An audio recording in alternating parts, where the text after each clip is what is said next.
It's a danger facing first responders locally every day. And we've had several officers get stuck. The statistics, staggering. That affects you, your family, everyone. What's being done to protect people? It just punctured my glove. What's the root cause? There's other issues with getting stuck. If you get stuck with a syringe, you're going to be stressed out. Where do people get their needles from, do you know? Nazy Javid is passionately pursuing the truth. Needle Nuisance, only on North Coast News. He accidentally was stuck with a needle and ended up contracting hepatitis C. Needle stick injuries. On average, 4 or more Eureka police employees a year suffer from being stuck by a hypodermic syringe. 2 Eureka officers have already been stuck this year alone. The White House has turned blue for National Police Week. Flags flown at half-staff to honor our fallen officers. It's also a time for the public to recognize law enforcement for the perilous duties they perform.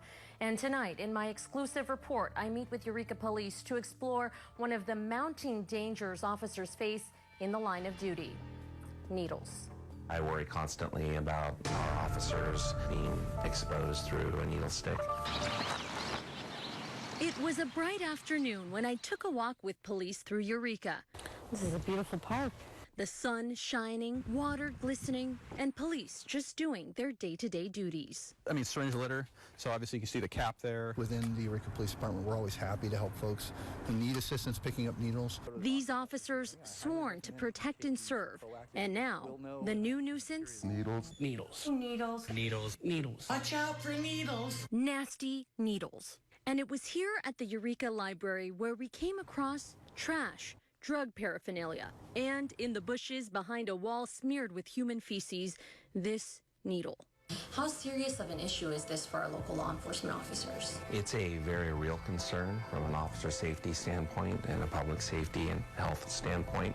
This discarded needle found right next to a park where kids play. This needle right here could have impaled a dog.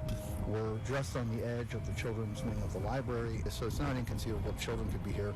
And I don't think there's anyone who has been through being stuck by a needle, especially one that's not their own, that doesn't somehow color how you view needles within the community. EPD Ranger Dennis Gagnon is part of the Community Safety Enhancement Team. He knows all too well the dangers of needles. So you were stuck how long ago? I was stuck. It was fairly recently. It happened while searching a suspect. We find open syringes on people's pockets. It's something EPD Sergeant Leonard LaFrance says cops see regularly. And so when we search people, if we're arresting them, that causes a lot of exposure for us. And with more exposure comes more risk of needle stick injury. Have there been any recently that have happened? Well, we've had 2 this year that I'm aware of, and a good dozen accidental needle sticks since 2015. In Ranger Gagnon's case, it went through his glove into his hand.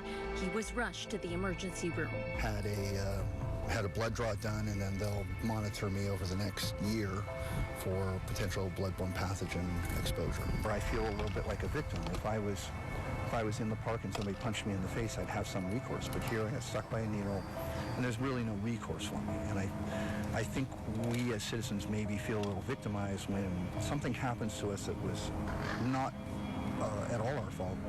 And then you go, there's nothing I can do about this. And he isn't the only one. Another EPD officer getting stuck, and that time, it was infectious. I know of at least one case where an officer contracted disease, in that particular case, hepatitis C. Unfortunately, the officer went through medical treatment and has been completely cured, but it was a very frightening and stressful situation for him and his family. You know, the challenge is that it affects your work, your mindset at work. It affects primary relationships that you may have. And people often they forget about that. That, yeah, it's a 1 in a million chance it happens to you, but still, you could be that 1 in a million.